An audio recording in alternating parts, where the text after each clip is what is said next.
Welcome. My name is Juanita Collins, and I want to talk about a recent mishap that I experienced. My husband and I were moving some heavy furniture from the upstairs to the downstairs, and my hand slipped. And in the process, my husband's leg was gashed, the one side of the furniture was wrecked. It was just a disaster. My husband thought, I have a solution to this problem. We just wrecked this beautiful couch that we spent all this money on. And so he takes me in and he elects me to have this procedure done, a surgical procedure. And when I wake up, I find out that they removed part of my hand. And I had no say so in it. It's gone. I'm in extreme pain. And I have no idea why this choice was made. I'm sure you're thinking, this is silly. This can't be true. You are correct. This story is not true. I still have my hand. However, it helps validate the point I want to make to you today. I want to talk about the declawing of cats and the importance of not doing it. The goal is to give you the knowledge that you need, because knowledge is power. I printed out some things on the internet here that will help me with my presentation to give you a visual so that you can understand exactly what it is that I'm describing. There's so many long-term effects, not just short-term, but long-term effects that are often ignored that come with the declawing of cats. Extreme pain, short-term extreme pain, long-term can be an arthritic type pain. We also have, they can have damage to the radial nerve. They actually tourniquet the paws before they do the declawing, and if it is left on too tightly and too long, they can actually suffer paralysis of the front of their paw. Hemorrhage, they can hemorrhage during the surgery. Bone chips can cause extreme pain. They can also, believe it or not, in some rare cases, regrow a claw in the area where they had been declawed. Very rare, but it does happen, and it is extremely painful for the animal. There was a recent poll done, and 31% of the participants stated that they had the procedure done because of disobedient behaviors. It's amazing to me when you think about that you would actually put an animal through all of this torture because of the defacing of a couch or a table, a scratching on the table. I'm not here to judge anyone that may own a pet that's declawed. My goal here is to provide the information that you need to make an informed decision, and hopefully gear you to make the right decision, which is not to declaw your cat. Cats they relieve stress through scratching.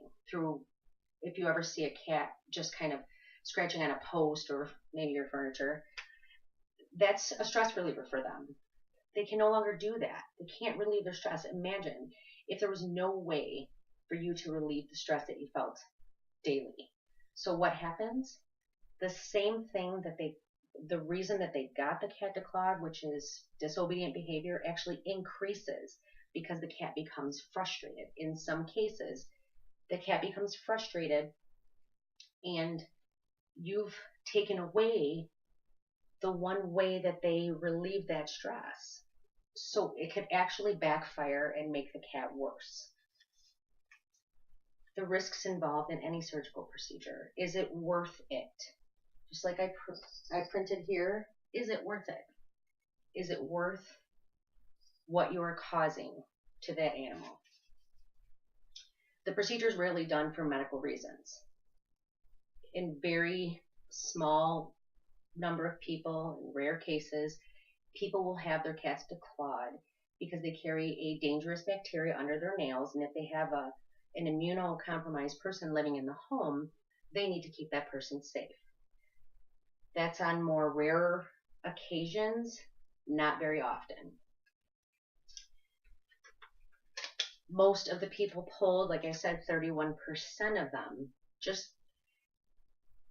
31% merely said they did because they didn't want their furniture scratched, or they didn't want them jumping on tables or soiling in the house. But these are all things that you can teach your animal as an owner. You can find other ways to teach them. They did another poll. 60% said they got their cats declawed because they were jumping on counters. 42% said because they were defacing furniture. 36% said they were digging in houseplants. These are natural things that cats normally do by nature.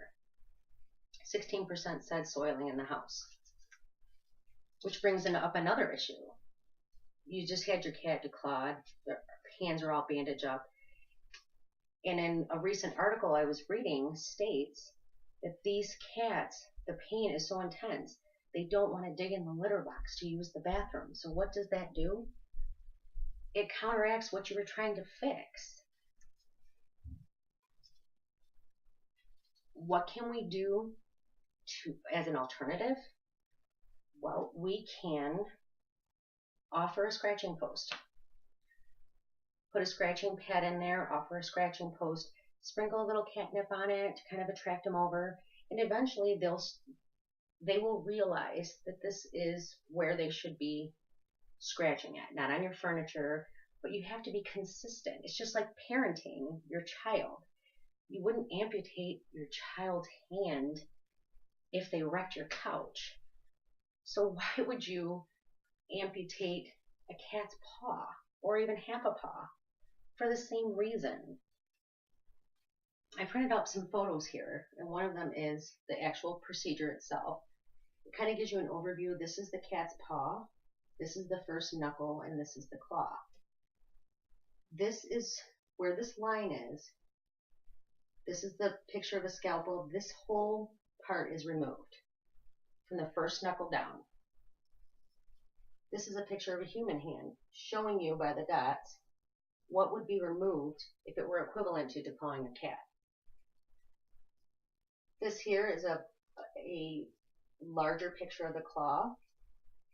It shows how this pink area, I colored that in to show where the quick is in a cat's nail, and the quick is defined as where there are like veins that run up through here. So if this is cut, if you've ever had a cat that broke their claw, got caught in something, it will bleed, even though it looks like it's just part of the nail.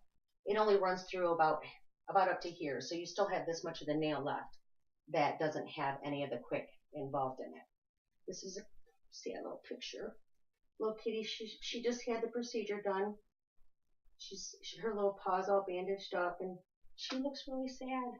She looks like she's in severe pain. This picture is gripping and gives us an idea of this cat can't tell me how much pain she's having. She can't tell me what she's feeling. She woke up from anesthesia and she only had half a paw left. There's no way for her to communicate to me that she didn't want that done, that's not natural for her. The other alternative, we can actually clip their nails ourselves. Not everybody feels comfortable with that. I do my own cat's nails. I learned how to do it. I did some research on it. It works very well. I actually even sometimes take a very fine grit nail file after I clip them and just run it across so that it dulls them. It works really well. Every 2 to 3 weeks you can clip them. You can buy special clippers from the pet store. They look kind of like this. Or you can actually even use nail clippers. I use a large pair of toenail clippers to do mine because I find it easier to maneuver. But there are alternatives to the removing of their claws. I wanted to go over all of this because I wanted to make sure that you were fully informed before you make that decision and ask you not to declaw your cats. These are reasons such as this. Look at this little baby girl. Imagine if I had really had my hand amputated because I had wrecked a piece of furniture and I had no choice in the matter. Imagine if that were actually true. That's what these animals feel.